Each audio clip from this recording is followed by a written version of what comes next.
30 days to pay. Kahit na first timer ka, si Fast Cash VIP. Papakita ko sa inyo kung magkano yung na-approve sa akin, kung magkano ang kanyang kalta, at kung magkano yung babayaran mo every 15 days. Para kayo ay makapag-decide kung okay ba siya para sa inyo o hindi. So, please keep watching.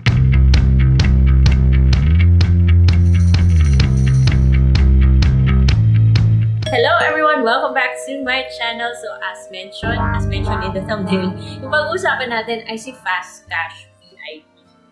Before anything else guys, a reminder lang na hindi po ako nagpo-promote ng loan app. Ako po ay nagre-review ng loan app para mabigay sa inyo yung pros and cons at in the end kayo mag-decide kung okay ito para sa inyo o hindi. Mas mabuti na meron kayong realistic expectations about these loan apps, diba? So my videos are not sponsored. It's based on my personal experience and sinishare ko lang sa inyo para meron kayong informed decision. In a recent poll, 85% sa inyo yung nagsabi na silipin ko daw to si Fast Cash VIP. I had to dig sa mga comment section. Dalawang beses ko na itong ginawa ng video. I always tell myself na ayoko sa mga loan apps na malaki yung kaltas. Pero ang dami sa inyo yung nagsabi. For example, Jen Skis. So far, okay si Fast Cash sa experience ko. Hindi mabigat kasi 1 month and 2 payments. Compared sa ibang ka-level niya na Ola, mas mababa mga fees niya. Never pa din ako nakatanggap ng reminder call, though nagbabayad ako 1 or 2 days before due date. Si Eds L. Naglo-loan po ako dyan. And ate, pinsan ko, and yung pinsan niya sa Fast Cash VIP ate rin. 30 days yung unang loan niya. Sabi ko sa inyo, hindi 7 days. 30 days pala, kahit na first timer. And every 15 days yung repayment. Next loan niya naging 45 days na po. Yun yung titignan natin. Bilis po nila magtaas ng credit limit base. Yan sa experience ng pinsan ko. Sa fourth loan niya po, naging 22,500 na. Malaki na lang po yung service fee kasi 15%. Ang masasabi ko lang po, ang slight na maganda sa kanila ay nagbibigay po sila ng coupon sa mga good payers nila. Interest deductions first payment from 10 to 30% deduction interest basta di ka muna mag-loan agad sa kanila. Paabutin mo ng 2 to 7 days. Saka dapat paabutin ng due date pag nag-buy kasi di okay yung agent sila nangharas ko sila sa due date. Kaya pag nag-loan ate, pinsan ko 1 or 2 days before nagbabayad na siya. For me, Hindi siya recommended, mas malaki po siya kay Mr. Cash. So medyo positive tsaka negative, pero nasa inyo naman po kasi yan. Kaya yun guys, napasilip ako dito kay Fast Cash VIP. Kahit request ko na i-delete yung account ko, feeling ko andun pa rin yun eh. At hindi ako nagkamali sa feeling na yan kasi nung nag-login ako guys, nakita ko andun pa rin yung aking information. So what the hell? Sige na nga lang. You have a cell phone such as this one, yung Xiaomi Redmi A1, nag-work po siya dito. Di tulad ng ibang cellphone, tulad ni Easy Peso, na hanggang picture ka na lang. Hindi ka makapag-proceed. At least itong si Fast Cash VIP ay pwedeng gumana sa ganitong cellphone. At dahil sinabi niyo mukhang okay siya guys, kaya napaloan ako. But that aside guys, please do take note. Yung loan app na to ay hihingi po ng access sa location, sa SMS, sa camera storage, and also nagmo-monitor po siya sa kung anong meron sa cellphone nyo. So, dapat alam nyo yan mga guys. The same pa rin, walang password, ilalagay mo lang yung phone number mo, ipipindutin mo yung get code para magpadala siya ng SMS. At i-click mo yung I have read policy of Fast Cash VIP. I-click mo yung sign in at yon, magsisimula ka sa mababang amount. Yung offer niya sa akin is nasa 3,500 to 8,500. And kahit na sinasabi niya yung repayment terms up to 120 days, but at this point, alam na po natin na kung first timer ka, magsisimula ka sa 30 days, diba? Kinlik ko yung borrow now at doon, andun pa rin yung aking mga personal information. Punta na ako doon sa 3,500 sa offer niya. Bali dito na, pwede akong pumili from 2,500 to 8,500. At least okay to kasi mukhang malaki-laki na rin yung amount na pwede niyang i-offer kahit na first timer.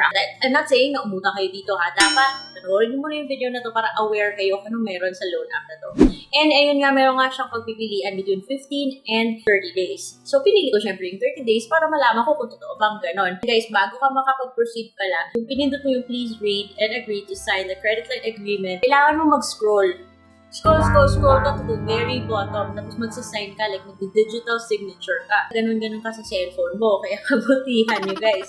Tapos kung mag-click yung submit, ayun, you have the chance yung talagang mapag-isipan mo kung maglo-loan ka dito o hindi. So, sa 3,500, as mentioned kanina ng isa nating commenter, meron po siyang 15% na kaltas. So, kung maglo-loan ka ng 3,500, i-disburse nyo sa'yo, minus that 15% is 2,975. Babayaran mo after 2 payments na every 15 days is 4,333. free. Ayan, makikita mo rin sa baba na meron yung first mong due date, second mong due date, at totoo, 30 days nga. Every 15 days ka magbabayad. Nasa 525 yung kanyang ibabawas. Malaki yung interest niya, but it makes you feel medyo magaan dahil sa 2 payments. Lesser evil siya compared sa mga loan apps na 7 days lang, babayaran mo kaagad. Tapos, halos kalahati ng loan mo yung ikakatas. Ito, pag-iisipan mo talaga. Pero nasa inyo yan kasi ito, also, another thing that you need to consider is yung penalty niya kung sakaling hindi ka makabayad. Daily po, yung penalty niya na 1%.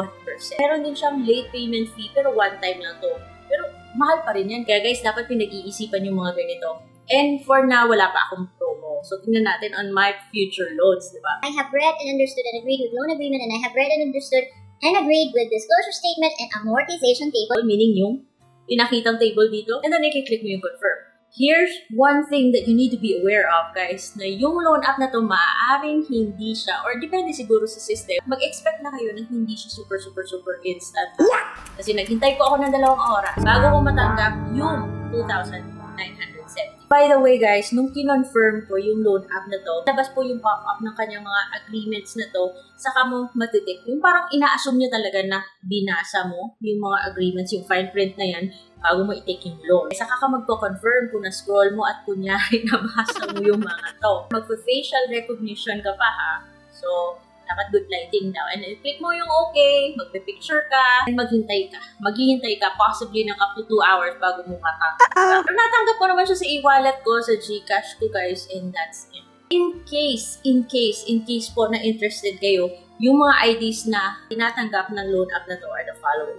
National ID, SSS, TIN, UMID, passport, driver's license, voter's ID, PRC, PhilHealth, at saka postal ID. Yun po yung mga tinatanggap niya. Sa personal information, syempre hihingin yung first name, last name, middle name is optional. Birth date mo, yung gender, marital status, kung religion mo, kukunin niya rin, address mo, and kung when mo gustong makontak. Pero so far, guys, wala namang tumawag sa akin nung tinake ko yung loan. Aside from that, hihingin niya rin yung employment information mo. Meron po siyang iba't ibang, dun sa drop-down, iba't ibang job type na pipiliin mo lang. Choose mo na lang kung which yung job type na best suits your situation. Pero, yung nilagay ko, guys, for the record, is housewife. Approve naman ako, guys. Yung contacts niya, so, piliin mo nang mabuti kung sino-sino yung ilalagay mo doon. Kasi, meron po siyang note sa baba na we will not contact your reference persons unless under inevitable situation. Once again, your info will be 100%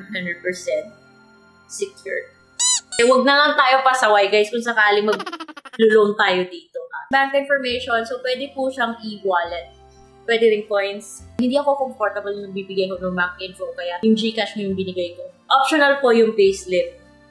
And proof of employment optional din sila. Dapat pinag-iisipan ko yung ganito kasi hindi po biro yung kanyang processing fee. 15% based na lang to sa mga experience na shinare ng dalawa nating commenters. So, nagbabayad sila 1 or 2 days in advance para hindi sila matawagan. So, I guess I should just take it as a tip. So, yun po guys si Fast Cash VIP. I have mixed feelings about this loan app. I do not encourage na umutang kayo ng umutang sa mga loan apps na ito na it's as if laro-laro lang sila because utang is our responsibility. Kung hindi pa kayo subscribe sa channel ko, subscribe na kayo guys because dito, nagsiset tayo ng tamang expectation sa mga loan app. So thank you so much for watching.